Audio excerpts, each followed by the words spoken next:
নমস্কার বন্ধুরা, কেমন আছো সবাই? আশা করছি সবাই ভালোই আছো। তো আমি যাচ্ছি এখন বিডিও অফিসে আমাদের কৃষক বন্ধুর কাজ সঠিক করতে। আমাদের ফর্মটা ডিলিট করে দিয়েছে, কে জানি কি ব্যাপার, কি হয়েছে। তো আমরা যাব এখন বিডিও অফিসে গিয়ে দেখব কি প্রবলেমটা হয়েছে। সকাল সকাল কাজকর্ম সেরে আমি আর মা বেরিয়ে পড়লাম। তো বেরোতেই দেখি একটা যেখানে বাস ধরতে হয় সেখানে দাঁড়িয়েছিলাম, কিন্তু বাস পাচ্ছিলাম না, অনেকটা লেট হচ্ছিল। অনেকক্ষণ দাঁড়িয়ে থাকার পর একজন টোটোওয়ালা ভাই এসে বললো যাবে নাকি। তো আমরা বললাম আমরা তো অনেক দূর যাবো, টোটোতে যাবো না, লেট হয়ে যাবে, বাসে যাবো, বাস আসুক। তো বললো বাসের ভাড়াই নেবো, চলো চলো চলো। অনেক করে বলার পর আমরা উঠতে চাইছিলাম না, লেট হয়ে যাবে, সেজন্য অনেকক্ষণ রাস্তা আমাদেরকে যেতে হবে। তো অনেক রিকোয়েস্ট করলো, সেজন্য আর না এসব না করে চড়ে পড়লাম। তো টোটোতে যাচ্ছি, দেখা যাক কতক্ষণ লাগে। আমি টোটোতে অত দূর কোনো দিন যাইনি অবশ্য, অনেকটা রাস্তা, প্রায় 11-12 কিলোমিটার মতন রাস্তা টোটোতে যেতে হবে। ভাবো কতক্ষণ লাগবে। আমি টোটোর সামনে বসেছিলাম আর মা পেছনের দিকে ছিল, আরও সব প্যাসেঞ্জার ছিল, ওরা মহিলা ছিল, সেই জন্য আমি সামনে এসেই বসলাম, কারো যেন আনইজি না ফিল হয়, সেই জন্য আমি সামনে বসলাম। আর সামনে বসতে আমার অবশ্য ভালোই লাগে, টোটোওয়ালা ভাইয়ের সঙ্গে কথা বলতে বলতে যাচ্ছিলাম। আর এখন গরমের জন্য তোমার সব জায়গাতেই মর্নিং স্কুল চালু হয়েছে। তো আমরা যেতে যেতে দেখছি স্কুল প্রায় সব ছুটি দিয়ে দিয়েছে, স্কুলের ছাত্ররা বাড়ি যাচ্ছিল। টোটোর স্পিডও অনেকটাই হাই স্পিড দিয়ে চালাচ্ছিল, তোমার 25-26 এরকম স্পিডে টোটো চালাচ্ছিল। এতটা স্পিডে চালানো ঠিক না, কিন্তু আমাদেরও তাড়া আছে, সেজন্য কিছু বললাম না। দেখা যাক কতক্ষণ লাগে পৌঁছতে। এখানে আবার এক জায়গাতে এসে প্যাসেঞ্জারের জন্য দাঁড়ালো, 2-1টা যদি প্যাসেঞ্জার পাই সেই জন্য। বিডিও অফিসে ঢুকেই একজন যারা লেখালেখি করে তারা বলল যে আমাদের সমস্যার কথা জিজ্ঞেস করলো কি হয়েছে। তো তারপর আমাদেরকে একটা ঘরে পাঠালো, সেখানে গেলাম। তো গিয়ে আমাদের সমস্যার কথা বললাম এবং সে দেখে বলল যে এই ফর্মটা ডিলিট করে দেওয়া হয়েছে, মানে অফিসে গিয়ে যোগাযোগ করতে হবে। তো অফিসে গিয়ে দেখালাম, তো বললো যে ফর্মটা আবার নতুনভাবে করতে হবে।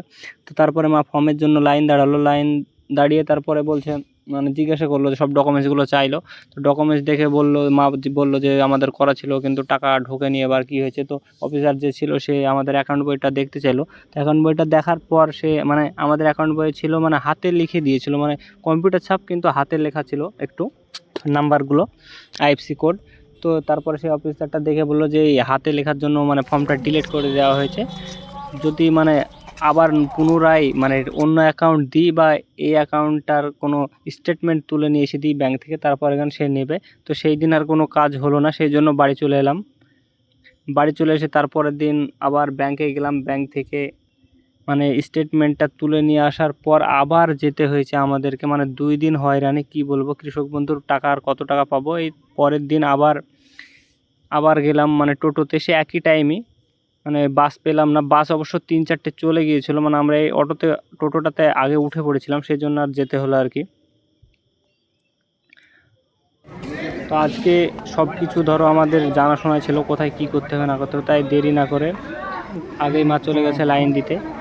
এই দেখো এইদিকে সব লেখালেখি সব চলছে, অনেক ভিড়, অনেকের ডিলিট হয়ে গেছে, শুধু আমাদের না, অনেকের ডিলিট হয়ে গেছে, সবাই লাইন দিয়েছে। সামনে মা দাঁড়িয়ে আছে কালো ওড়না পরে।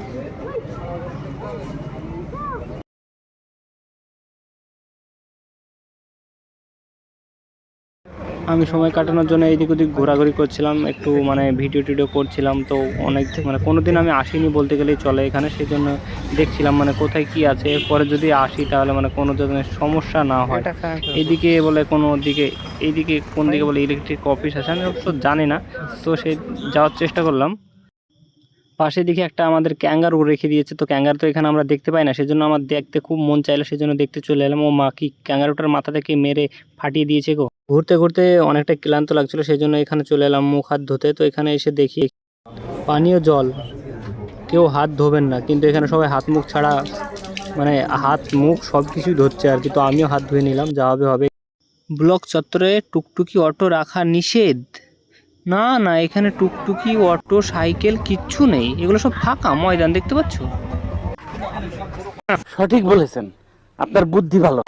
প্রায় 3 ঘন্টা 3.5 ঘন্টা পর আমাদের কাজ শেষ হলো। তো কেউ যদি ভাবো বিডিও অফিসে ডিএম অফিসে যাবে, তো তোমাদেরকে একটা অ্যাডভাইস দেবো যে কেউ বাড়িতে কাজ আছে, বাড়ি গিয়ে কাজ করব এই রকম ভাবনা চিন্তা করে কেউ আসবে না, কারণ যে এইসব অফিসে আসা তোমার পুরো দিনটাই লস।